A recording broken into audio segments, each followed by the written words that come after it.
There exists a type of creature in the world that is discovered by a few, but has not been proven to exist. We collectively refer to these creatures as unidentified mysterious animals, unconfirmed biological entities, abbreviated as UMA. Hello everyone, welcome to the UMA video series. First, thank you to Unconfirmed Biological Entity 8 for their strong support of this episode. The South China Sea is a vast and mysterious region. It is not only an important passage of the maritime Silk Road for the Chinese nation, but also bears a rich history and culture. Its complex geography makes it a treasure trove full of the unknown and challenges, attracting countless navigators and researchers alike. The ancient legends and tales of this region are utterly enchanting. Today, the theme I want to share with you comes from beneath this boundless blue. It is the aquatic human-like creature Jiaran, from Chinese mythology and folklore. Jiaran is also known as Quanchen or Quank. It is often depicted as a figure with a fish tail and human torso, similar to mermaids in Western mythology. According to legend, Jiaran are skilled at weaving a unique light silk called jiaoxiao. Even when soaked in water, it does not get wet. Their tears when they cry can turn into precious pearls, beautiful and mysterious. Their hardworking and kind nature has been widely praised by people. Regarding the Jiaran creatures, the earliest written records that can be found so far originates from the Eastern Han Dynasty writer Guoxian. In his mythological work Strange Creatures, the story collection Hanwu Dumeing Ji, the text mentions a country located 9,000 li away from Chang'an. In Rheinan, the people are 7 feet tall, with flowing hair. They travel using west-facing vehicles. They dive into the sea to collect treasures, and stay at the Jiaran's residence, obtaining tear pearls, also known as chi pearls. This country mentioned here is identified as the Fail Kingdom, located about 9,000 li south of Chang'an. The residents are 7 feet tall, with hair reaching their heels. They use west-facing vehicles for transport.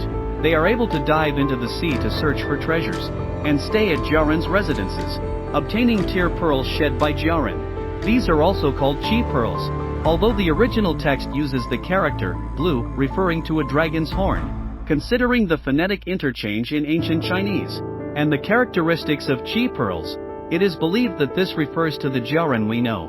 In the Western Jin dynasty, Zheng Hua's Boazhi mentions that Jiaran exist beyond the South China Sea. They dwell underwater like fish without effort. They can also produce pearls. In the Western Jin writer Zuosi's Sandu Fu, it is said that their abilities include crafting light silk. Their grace and generosity are remarkable. In Western Jin official Lu Kuei's annotations, it describes Jiaran as underwater dwellers. It is said they emerge from water, occasionally staying at human homes and selling silk. When they leave, they gift the household pearls, expressing gratitude before departing. Lu Wenzhong compared the silk woven by Jiaran to the thin membrane inside bamboo, providing a vivid depiction of Jiaran. They are amphibious creatures, capable of living underwater and staying temporarily in human homes on land. In the Southern Dynasty's work Shuiji, it is mentioned that in Yangzhou, there was a snake clan. People sought after their pearls, mixing them with Jiaran's.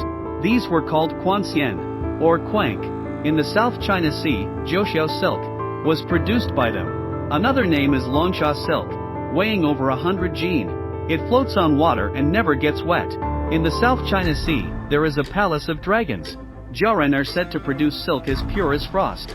Here, snake refers to the market for Jiaran products. They sold jewelry and jiaoxiao silk. The jiaoxiao silk was also called longsha, pure white like frost. Clothes made from this fabric are impervious to water. The place where Jiaran wove this fabric was the Dragon Cloud Palace in the South China Sea. In the Three Kingdoms period, Chao Zhi's poem Qiqi mentions the soaring bird in the clouds and the spirit returning to the deep abyss. It describes collecting flowers above the waves, playing with pearls and shells, and interacting with Jiaran.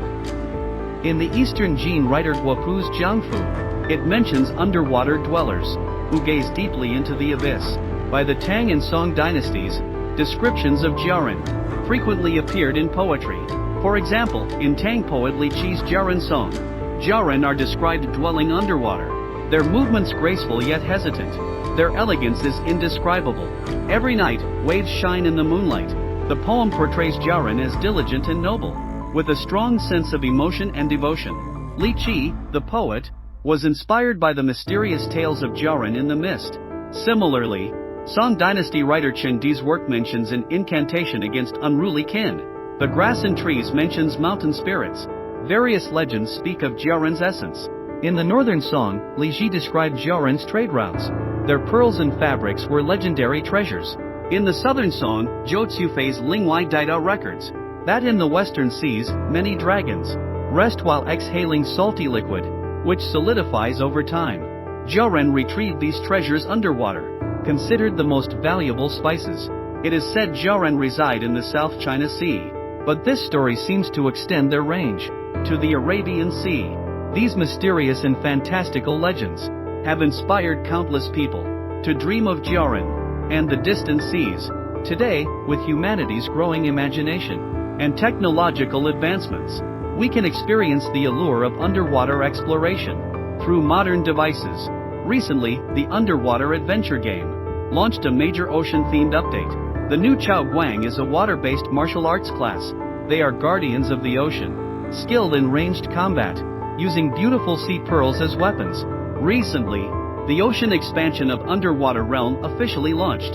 The newly introduced Chao Guang is a martial arts sect with water at its core. They are protectors of the ocean, adept at ranged combat, and use exquisite sea pearls as weapons.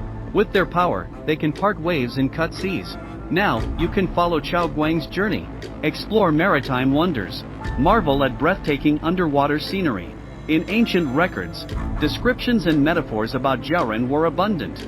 However, by the Ming and Qing dynasties, Jiaran were often used as symbols to express sorrowful emotions, without detailed depictions. In modern times, the most widely circulated Jiaran sighting report online dates back to the early 1980s. It is said that a fisherman in China caught a creature covered in scales, with a human head and a fish body, in the South China Sea. It closely resembled the legendary Jiaran. Later, the body was taken away by an unidentified organization. Under the pretext of research, the fisherman was compensated with a small amount of diesel. Regarding this incident, I searched through all related information sources, but couldn't find any concrete evidence. Furthermore, online accounts of this story differ in certain details, and there are many adapted versions. Thus, I believe this record is not credible. Currently, regarding speculations about what kind of creature Jiaran might be, most theories point to an image similar to the mermaid of Western mythology. However, in reality, there are fundamental differences between Jiaran and mermaids. First, the term mermaid is also not uncommon in ancient Chinese texts, and the depiction is generally divided into two types. One type fully resembles a fish.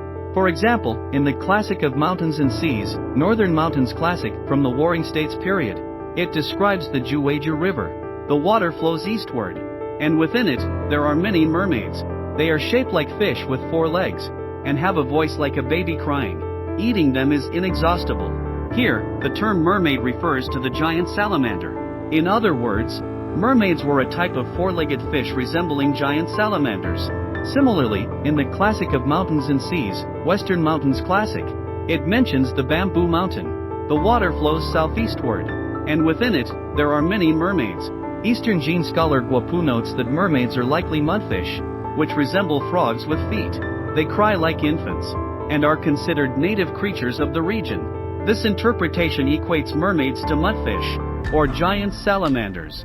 Additionally, the legend of the eternal lamps in Qin Shi Huang's mausoleum mentions mermaid oil, which also describes mermaids as a type of fish. In the Eastern Han text Wuji by Yang Fu, it is said that mermaids resemble humans, but they have long teeth and are inedible. They gather near reefs, and their presence is believed to bring prosperity. Their breath creates ripples in the water. Qin Shi Huang used mermaid oil as a ritual offering. This ritual was performed with mermaids from the East China Sea. Today, this relates to Taizhou. The characteristic of creating ripples is similar to whales. It especially evokes the image of beluga whales. However, long-toothed fish, measured in Eastern Hanqi, is approximately 24 centimeters today. Moreover, beluga whales are more commonly found in colder seas. This makes the description somewhat puzzling. However, the Taiping Yulan references Qin Shi Huang's tomb, noting the use of whale oil in eternal lamps. This might confirm the truth about whale oil lamps. Another depiction of mermaids closely resembles the legendary mermaids of myth. For example, in the Chawan Ji, it is said that in the Eastern Sea, there are mermaids, some reaching 5 to 6 chi, about 1.5 to 2 meters, in height. They resemble humans, with eyebrows, eyes, noses, and mouths. Their palms and heads are as beautiful as women's. Their bodies lack feet, their skin is white as jade. They are covered in fine, soft hairs. Of 5 colors, about 1 to 2 inches long. Their hair is like a horse's tail, growing 5 to 6 chi long. In the Song Dynasty text Lei Shua, it is said that while traveling to Korea, an envoy rested near a mountain. There, they saw a woman on the shore. She wore a tattered red dress. Her hair was in disarray, and her ornaments scattered. Only the brilliance of her gaze remained vivid. Jia commanded the water palace lady to float elegantly on the water. She brought beauty and vitality to her form. Jia bowed deeply in respect. Yet, the guardian of the water palace on the sea remained unaware. When asked, "What is this creature?" Jia replied, "This is a mermaid. It can coexist with humans, and possesses both aquatic and human traits." The meaning here is, during the Song Dynasty, an official named Jia Dao was sent to Korea. At night, he rested at the base of a mountain. On the beach, he saw a wealthy woman, wearing a red garment. Her arms were exposed, and her hair was disheveled. There was a small patch of reddish-brown fur behind her elbows. Jia Dao ordered the sailors to gently float her back into the water, without harming her. Once in the water, she reclined and clasped her hands in gratitude, then gracefully departed. A sailor remarked, "I have never seen such a creature before." Jia Dao responded, "This is a mermaid. It can interact with humans, and belongs to an aquatic species, but it possesses human-like traits." In fact, most ancient texts that describe human-shaped mermaids refer to creatures from the Eastern Sea, which is now known as the Yellow Sea. In contrast, Jiaran originate from the South China Sea. First, there is a difference in their habitats. Secondly, the appearance of Jiaran is fundamentally different from that of mermaids. If you examine all records about Jiaran, including poetic descriptions, you will find that almost no records explicitly depict Jiaran as being creatures with a human head and a fish body. The description of Jiaran living underwater like fish simply means they live in water like fish do. It does not mean they actually have fish-like features. Moreover, their ability to come ashore and trade goods with humans suggests that Jiaran likely have 2 feet. While there are records of mermaids in the South China Sea, their depictions and behaviors are far more peculiar. For example, in the Qing Dynasty text Notes on Nanuet by Li Daoyuan, it mentions that during storms, there are sea monsters with red hair and pale faces. They transform into fish to swim back and forth, though their fish forms are still fish. It is unknown if they are mermaids. The males are referred to as sea monks, while the females are called sea maidens. They are said to create fire and bring long-lasting light, yet no one has ever encountered a sea maiden. No one has truly seen a mermaid. Here, it describes a type of red-haired, long-faced mermaid in the South China Sea. Sea monsters are said to ride on fish and appear on the ocean surface. The males are called sea monks, and the females are called sea maidens. They are believed to curse ships, preventing them from returning home. Therefore, fishermen pray before setting out to avoid encountering them. I believe that Jiaran are more likely a special term, used to refer to specific groups of people in certain professions. For example, pearl divers. This theory was explained in detail in the episode about Jiaran and pearl diving. Has been explained very clearly. In the Tang Dynasty, Zhang Xian mentioned in his anthology that water monsters and treasures like Jiaran and dragon mice dwell at the bottom of the water. Additionally, as we mentioned earlier about Jiaran silk and spider silk, it can be inferred that Jiaran might originally have been written as Jiao people when discussing ancient pearl divers near the South China Sea in the Lingnan region. It likely referred to the water-dwelling ethnic groups, the Dan people. Northern songwriter Qin Shidao mentioned in Collected Notes from the Rear Mountain, Zhou Ju referred to them as the Dan people. During the Song Dynasty, Kai Tao, while exiled to Baizhou, wrote in Iron Mountain Anthology that all pearl divers were Dan people. They were later called Dan households, with men referred to as Dan men. The emperors referred to them as sea people. The term Dan was also pronounced the same way. This is further mentioned in Yuan dynasty writer Tao Zhong's Nansi Yuanchua Gung Lu, which states, in Guangdong, pearl divers would venture into deep waters. They would dive into the sea, stay submerged for a long time, and eventually retrieve pearls. Their bravery was remarkable, and they were believed to be connected to sea dragons. Many were thought to be descendants of mythical beings. They were also privately referred to as Wu Dan. This term evolved into Hu Dan and Yin Dan. Records about the Dan people in ancient texts vary slightly in terms of terminology and writing across different eras.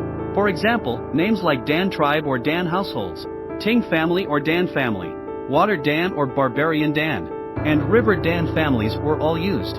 All of these terms refer to the water-dwelling ethnic group.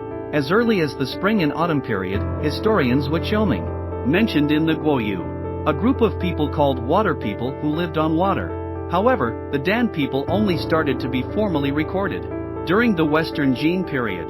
By the Sui and Tang dynasties, the Dan people were present in regions like modern-day Guangdong, Guangxi, Fujian, and Yunnan. However, by the Ming and Qing periods, their main living areas were limited to Fujian and the Lingnan region. This is why the Dan people might serve as an explanation for the term Jiaoren. This is because they also had another designation, called dragon people or dragon tigers. For example, in the Qing dynasty text Yushi Songzai by Wangsun, quoting Luo Zhonglu, it mentions, Dan people are skilled, able to stay underwater for 2 or 3 days, and were referred to as dragon tigers. Ming dynasty scholar Qian Ruqing mentioned in Yan Zhaoji Ben, Dan people lived along the coast, using boats as their homes, or near the shores as their dwellings. They relied on fishing as their livelihood, and their aquatic expertise earned them the name dragon dwellers. Thus, they were also referred to as dragon people, renowned for their mastery of water and fishing. If the term Jiaoren initially referred to dragon people, then the so-called Jiaoren might very well have been the Dan people. In the Qing dynasty text Wolong Yao Longshi by Zhuizuan, it is mentioned, Jiaoren are the Dan people. It is said that within a 10-mile radius, there were people imitating their lifestyle.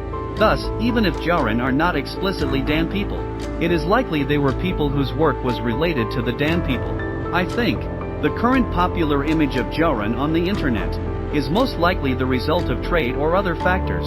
This may have led to Western explorers' mermaid tales being mixed with ancient records and folk legends, creating a hybrid narrative. Especially Chinese Jiaoren, mermaids, and sea people differ from Western mythical mermaids. Although their appearances are not identical, some shared features have contributed to the variations. These similarities were enough to cause the legends to mutate. Of course, this is just my personal speculation. Whether Jiaoren truly existed or still exists today remains a mystery. In the grand historical tapestry of the Chinese people, each era has its unique charm. Over time, many true stories have been embellished with fantastical elements. As they were passed down orally, these eventually became myths and folk legends. Even if we cannot fully understand them, these stories allow us to capture moments of forgotten history and feel the deep emotions and connections within. These fragments are like imprints of our shared heritage, the foundation of our identity. So, we leave the mystery of Jiaoren to the South China Sea, a land of endless fascination. And as always, the unknown will forever outweigh the known. That is the allure of UMA. This concludes this episode. Thank you for watching.